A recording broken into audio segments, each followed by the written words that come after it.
I've been running into this a lot lately. More than one game, but with the same name. This one right here is new as of last year. And the other is 15 years old. But here's a plot twist. They're from the same publisher.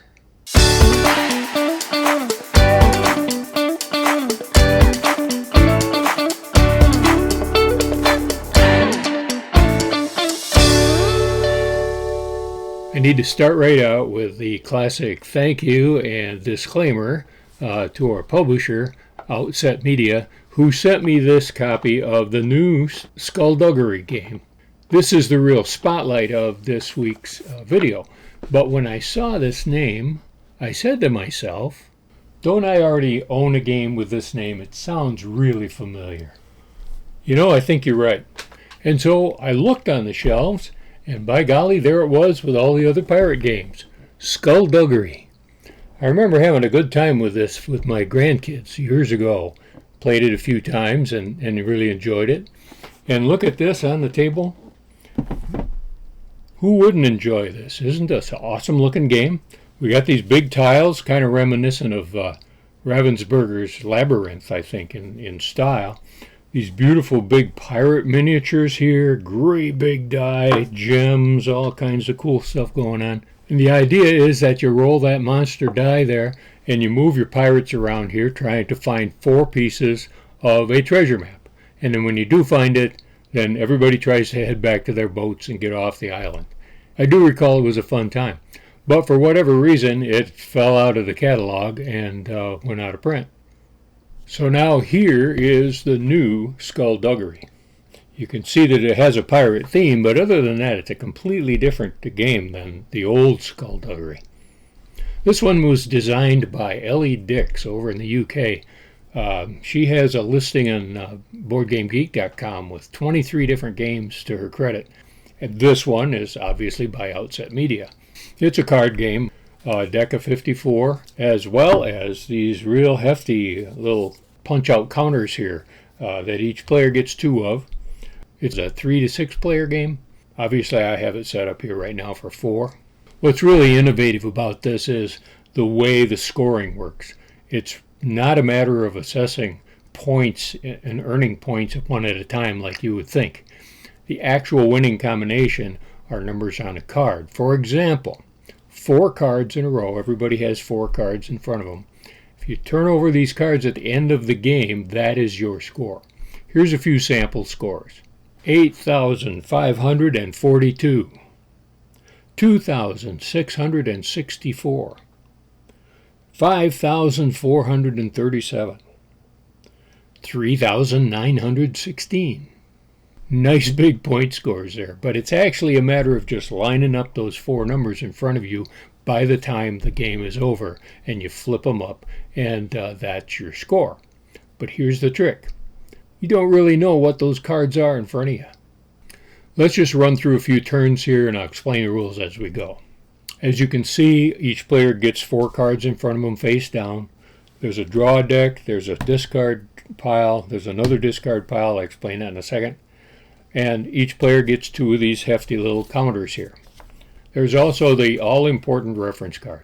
In fact, I wish they would have included 1 for each player, because I think you will refer to this quite a bit when you're in the learning curve trying to remember how these cards work. But one thing I did like about it was that the graphics are very self-explanatory. They're not real cryptic like some iconography that you get in games that you have to learn a whole new visual language in order to play the game.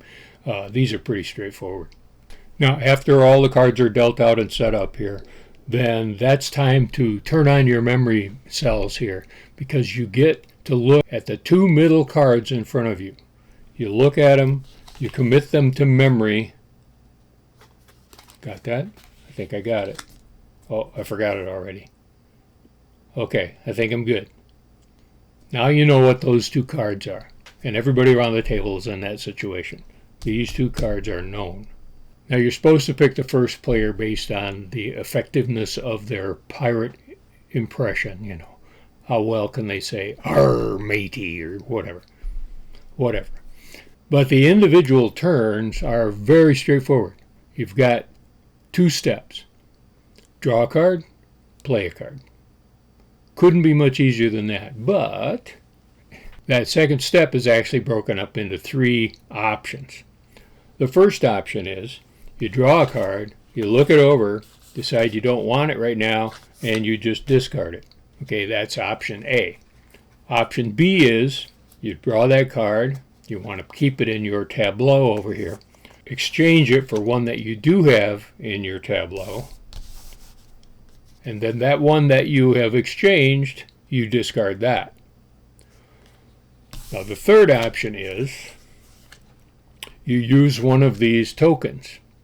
One of the pistols points to the right, one of the pistols points to the left.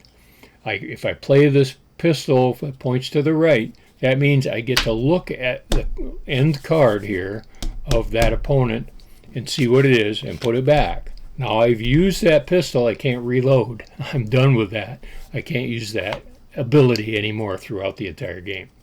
It is very powerful though, especially I think near the end of the game where the final bit of play is going to happen. So that's pretty special. But now here's where discarding is really the key to the game. Every time a card is discarded, you perform the action that's on the bottom of the card. And here's where the reference card comes in. So let's have a look at each of the different actions that are on the cards. When this card is discarded, all players pass their leftmost card to the left, where it becomes that player's new rightmost card. You're shifting all the cards, basically one space left around the table.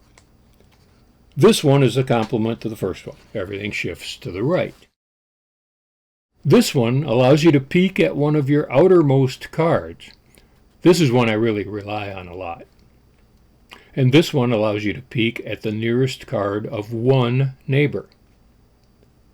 The switch card is very valuable if you have any idea what one or both of those outer cards are. I rarely use this because I can rarely remember what cards are where. And finally, the spyglass. Now, the spyglass is a very different kind of card.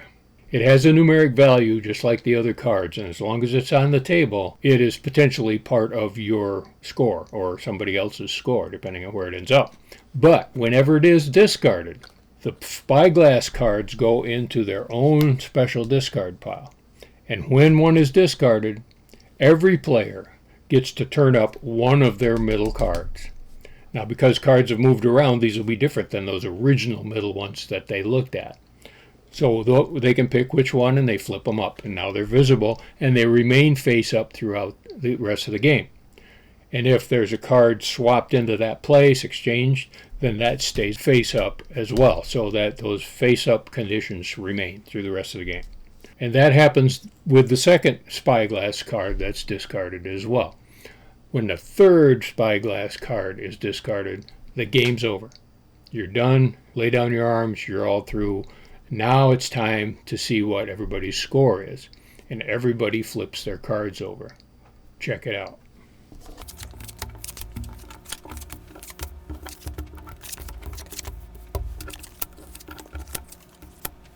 Okay, all those cards are flipped up. Now let's see who's got what score. I've got 4,248 points. This player has 1,585 points. Player across from me has 4,612 points.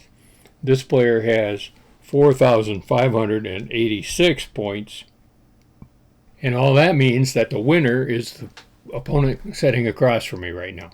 4,612 points wins the game. Keeping track of cards that are face down and as they move around and stuff like that, it takes a certain kind of memory to be able to do that. Now the Skullduggery box here says ages 8+ on the side of the box. I would say that if your 8-year-old has a really good memory, is really good at memory games, then that might be a good match. But if you're an adult with a memory like mine, essentially short-term bad, this might be kind of hard. My memory is basically like Sam Beckett's memory, all Swiss cheese. And if you get that reference, I'm proud of you. And like I say, it's a hard one for me. The quality of the components is terrific. The rules are simple, straightforward, very clever. I like this scoring mechanism is really neat. It's very replayable too. A lot to be said for this. The theme, well, the theme's kind of pasted on, but that's okay. I mean, if you talk like a pirate while you're playing it, it'll definitely come home to you. And remember that these are pistols and not just a license to get away with something. So play Skullduggery. There's a link below here how to get your own copy. But, whatever you play, be sure to play every day.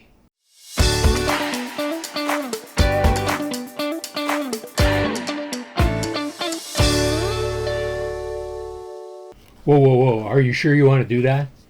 Because that guy's got the card that's going to counteract that. How do you know that? Player number 3 passed it to him about 3 turns ago. How can you remember all this? I mean, it's all I can do to keep track of my own cards. Like, I don't even remember if I'm the good guy or the bad guy. What card did I just play? And who are you? And what am I doing here?